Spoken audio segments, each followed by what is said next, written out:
never slow up, no I don't take shit, I got no... You know, down that back straight on the last lap. Right. Oh, Gonzalez looks up the inside. Limits warnings yesterday, they've got to watch that. In towards turn 3, they come.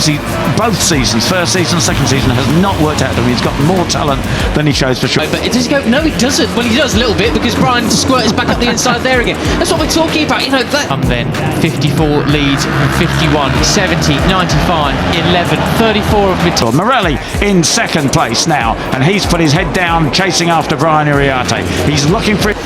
You just can't imagine how close their wheels are to touching each other. That's right. It's just so exciting. 6th place, Singapore 7th. Great stuff from him. Come pushing up from 8th place to 7th. His first win of the season.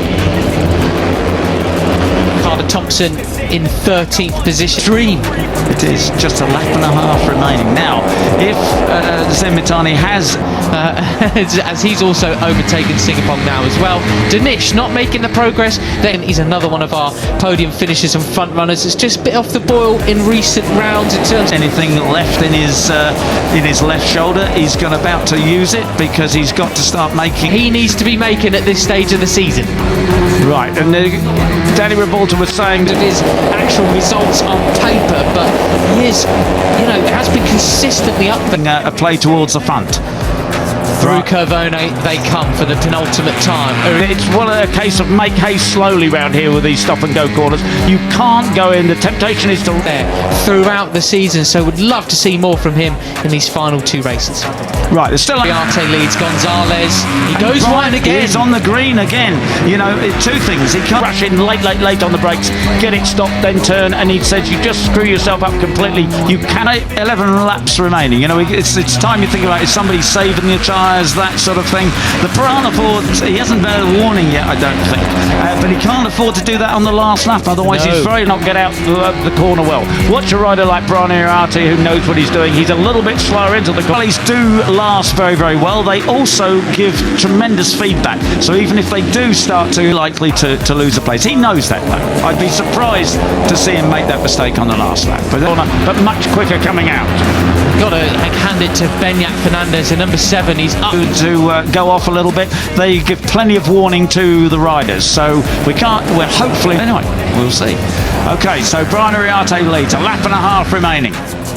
From 24th on the grid to 11th in basically 1 lap. That is a heck of a... Not going to have any dramas like that. Iriarte now under pressure from Marco Morelli. And Morelli, 5 riders in the lead group, only 3 will end up on the podium. 1 winner. Great progression from the young Spaniard. Yeah, he's already won 1 race and has got also a 3rd. Just, I wonder if that mid-season sort of the question marks over his future potentially.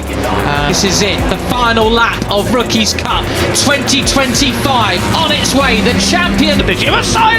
The inside comes Christian Daniel to take the lead. That was absolutely brilliant.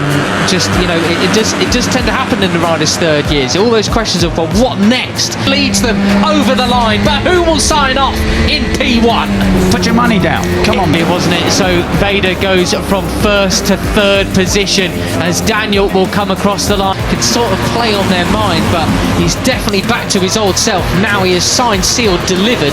It's going to be Veda Pratama. No, Brian has got it.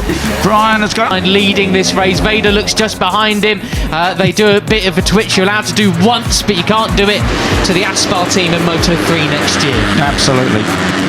All ex-rookies. You know, and I'm gonna put the money on Morelli.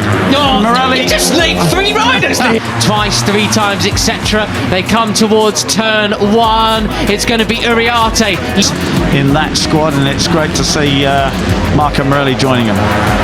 Yes, it will. Right, so the last lap. Up the inside comes Veda Pratama pushing. Leading the way. Veda up the inside of Christian Daniel once again, so his lead was rather short-lived. Yeah, and they're broken away. With Holgado and Alonso as well next year, up too, so absolutely brilliant stuff. Marco Morelli back to 4th place. Zemitani has yet to show his hand. Brian Iriarte leads the group of broken away. Yaroslav Karpushin is back there in It's all starting to bunch up a little bit now, Peter. Everyone else is catching up. Team David Gonzalez. How good is their run onto this little short straight down here, down to turn 8. Big overtake. Sixth place, and that's the rest of the field. I wonder if these leading group of 5 are going to hang on to it. Gonzalez had a big twist. Has actually set the fastest lap of the race. He's 16th for number 77, Venezuelan. A 1:45 opportunity coming up. David Gonzalez is going to go for it. Veda needs the slipstream to try and catch him back up. But perhaps To the front end then. He did, didn't he? There, he collected that up just in time to turn it right, but he lost it at the point. 0. So is Brian Uriarte pulling the pin, or is he bunching it up to try and push Veda back? Brian Uriarte has it. Up the inside comes David Gonzalez, but he can't do it. No, Brian is too good around the outside. Ramadic at the ground, but I think it could have been a lot worse. Car pushing's absolutely on it, isn't as much as possible. What do you reckon? Well, it's sensational, isn't it? You say Tines is the fastest guy on the track. His best result has a track limits warning. And Morelli still looking up the inside there. Brian's eking out a bit of an advantage. He got a podium last time out in Saxering. He's got Dinesh for company just behind him, and the chase this year is a couple of 12th places, you know, so, but he's quick. I mean, it shows how advantage. It's all going to come down to the back straight, Peter. Yeah, and what kind of drive they have onto the back. Begins. They're 1 second off David Gonzalez at the line. We're going to come across the competitive Rookies Cup racing is and how close it is. It was something that Danny Revolta, the rider coach, was pointing out to me, Peter. Straight. It's Veda Pratama. Again, he's wide. He hasn't got that drive. It's Brian Uriarte. Intermediate, second intermediate now near enough, or on the exit of this corner. We'll see where. He said it is so close this year that even the guys at the back of the field and the girl at the back of the with the slipstream of David Gonzalez, and Veda's got to catch up because, you know, he hadn't. Whether that gap is coming down or not, but the leading quintet, if they want to just have a race of their own, are still doing a fantastic job. Yeah, I don't think it's ever been closer, a more competitive Rookies Cup. And then got the drive out onto the back straight. The question is, Peter, is it going to be Larry Lunge, Uriarte to the win, or is it going? It's in their best interest just to absolutely pin it, because they've got car pushing and Dinesh hot on there. It shows when they do go into Moto3 how strong they are instantly. Maximo Quiles, another. Going to be dive bomb David in second place. That's what we want to see. And Brian Uriarte goes. Brian tails. And if you saw the orange tape come off, got pulled off one of the bikes there, and a bit of an enigma, but wins pole positions, podiums in his very first year. Even when he started a couple of races. Uriarte has the advantage, but he's got to hold off David Gonzalez. No, Brian. it's not. No, it's Brian. It's Brian again. Another bit lying on the road. That is the tape that they have on the radiator at the start of the race. As the temperature rises, the rider is late because he was too young. For too young, that's right. And it's great to see Max there, isn't it? And touch wood, you know, he has been, and he's got it. He won't be passed through the last corners, and he's going to pick up the record number of. Can pull the tape off and give them full cooling. There is Benyat Fernandez then. He was the fastest rider.